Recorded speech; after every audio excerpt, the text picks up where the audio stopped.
Sobriety is a way of living, a state of consciousness. A sober life is one of awareness, maturity, accountability, and fulfillment. It is not abstinence. To be sober as an addict, you must be more than clean from being intoxicated. Sobriety is being dutiful and responsible. Yes, you will need to be unintoxicated to express and demonstrate those qualities, to be sure, but you need to be much more than not loaded. Sobriety is not only a state of mind or body, it is a personal philosophy of life that places a priority on living right, being committed, and not compromising virtue, principle, or truth. Just because you are no longer using does not mean you are or will be sober. Sober is being evolved and qualified, having exceptional character, and being committed to virtue. No, you may never be virtuous, but a sober person is dedicated to trying to improve and evolving virtue. I may never be a good person, but I'll be very good at trying to be one, since I will never stop trying to be better. Addiction in remission. Clean for 20 years now, I am still an addict. My addiction is in remission, but not gone. It can be in remission for the rest of my life, but it's still there. If I'm not careful, I can trigger it from a remissive or dormant state into an active one. While in remission, I can have access to all the experiences and circumstances that non-addicts do, but I am still vulnerable to the right or wrong conditions and circumstances. A person whose cancer is in remission can have a full life and live symptom-free, and so can an addict in remission. As long as the addict in remission doesn't use, overexpose himself or herself to using, or ruminate on using, he or she can likely be symptom-free, using-free for life too. The person in cancer remission has a lot of biological forces that are beyond his or her conscious control, but an addict in remission has the final say. I'm not suddenly implying that addiction is a choice. It is a pathology, not a choice, but participating in that pathology can be a choice. In other words, I cannot choose to stop being an addict, but I can choose not to act on it. It takes time and experience and work to learn the rules, to manage it, to keep addiction in remission. My addictive personality is going to persist in excessiveness. I am excessive in my actions or neglectful in them to an intense degree, so all I can have power over is the things I'll be excessive about. I choose to be excessive in my work, exercise, parenting, and my loving relationship. And I choose to be excessively focused and disciplined in eating well, sexual appetites, and intoxication wants. I choose to be addictively neglectful to drugs. I'm excessive about sobriety rather than the opposite. Humility. Humility is the key to being happy. If you have true humility, it isn't possible to be unhappy because humility is complete acceptance. You no longer have an expectation of what you deserve. You find contentment with whatever is present in your life, the good and the bad. When an addict finally understands that his or her addiction is a powerful force he or she cannot cure or control, the addict finally begins to manage it. Trying to force, will, or control your way through recovery is prideful.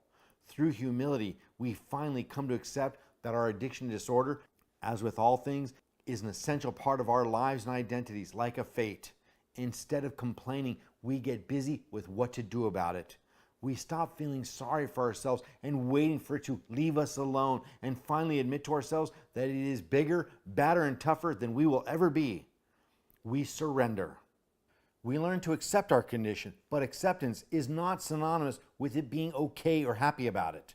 I'm not okay or happy to be an addict. Accepting means coexisting with something, not loving or even liking it. Surrender and acceptance are synonymous with humility. In the 12 steps, the first step is admitting that you are powerless over this thing called addiction. Instead of fighting and resisting, you finally realize that the path of least resistance is the only way out.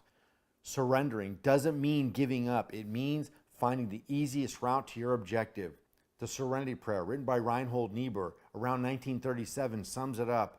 God, give me grace to accept with serenity the things that cannot be changed, courage to change the things which could be changed, and the wisdom to distinguish the one from the other. This prayer is so profound, it actually has the potential to capture every teaching of every sage, saint, and prophet within it. The lines above are only a part of the whole prayer. living one day at a time, enjoying one moment at a time, accepting hardship as a pathway to peace, taking, as Jesus did, the sinful world as it is, not as I would have it, trusting that you will make all things right. If I surrender to your will so that I may be reasonably happy in this life and supremely happy with you forever in the next. Amen. One of my favorite parts, taking this sinful world as it is, not as I would have it. This is true humility and acceptance. If you are angry, you do not have humility. If you are depressed, you lack humility. If you are disappointed, you lack humility. Be grateful for your afflictions and challenges. Only through life's challenges can you evolve and grow. It's okay to weep over them, as they can be stressful and hard, but accept them as bittersweet opportunities to allow grace to move through your life.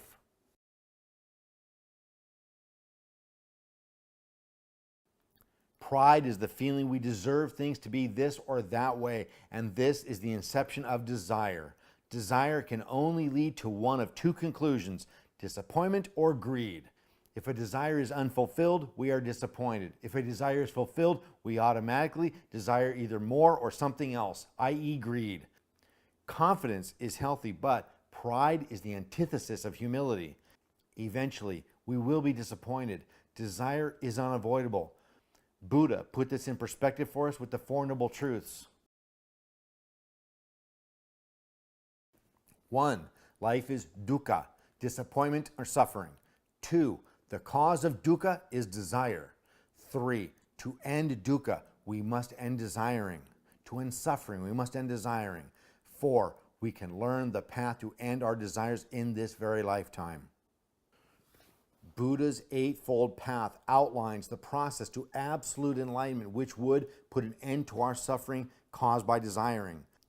To paraphrase and economize the objective of the entire Eightfold Path, we can say it is achievement of total, absolute, and undiluted humility. To accept all things the exact way they actually are is a state of absolute knowing and acceptance. To eliminate any and all need for things to be a different way is total acceptance and absolute enlightenment. I no longer ask myself why I was saddled with an addict brain or an imperfect body or personality. Even if I knew why, it would not eliminate a fraction of the work I need to perform to enhance or compensate for my defects. Try to accept the way it is and enhance and improve what you can to evolve and grow. Humility is when you accept that you are no better and no worse than anyone or anything else. Humility is when you accept that the world and your existence is perfect and necessary the way it is. You are insignificant and tiny, and yet simultaneously profound, important, and integral to the whole thing. No matter how bad something is, it could be worse. And for someone, somewhere, it is. You don't have to be glad for your misfortunes, but you can be grateful for what they can teach you.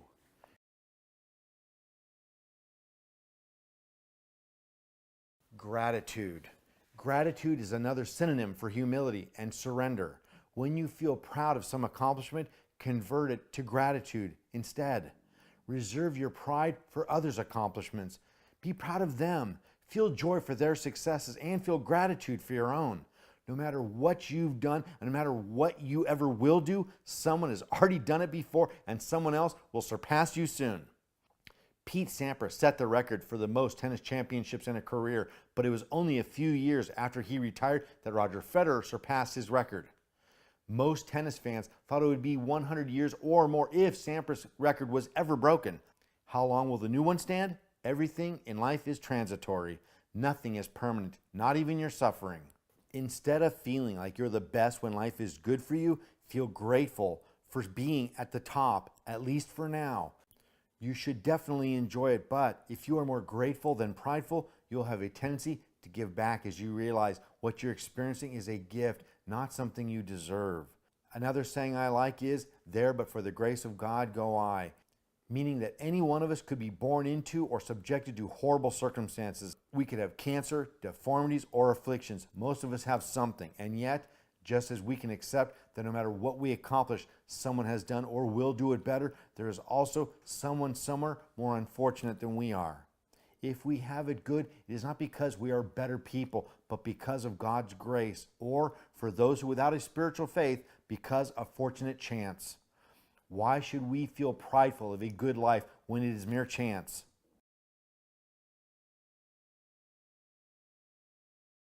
Humility, surrender, and gratitude. It would be my pleasure to devote an entire book to these three subjects. In the beginning, in the middle, or at the end of recovery process, if you learn nothing else, study and cultivate these three virtues. With them and only with them can you find sobriety and happiness. All the other stuff discussed in this book is merely formulas, strategies, and life lessons to assist you in finding and living in humility, surrender, and gratitude. I know not everyone is open to spirituality, and I do not preach or force it. Know that you do not require spirituality to become sober and live a good and virtuous life, which is why I've de-emphasized it.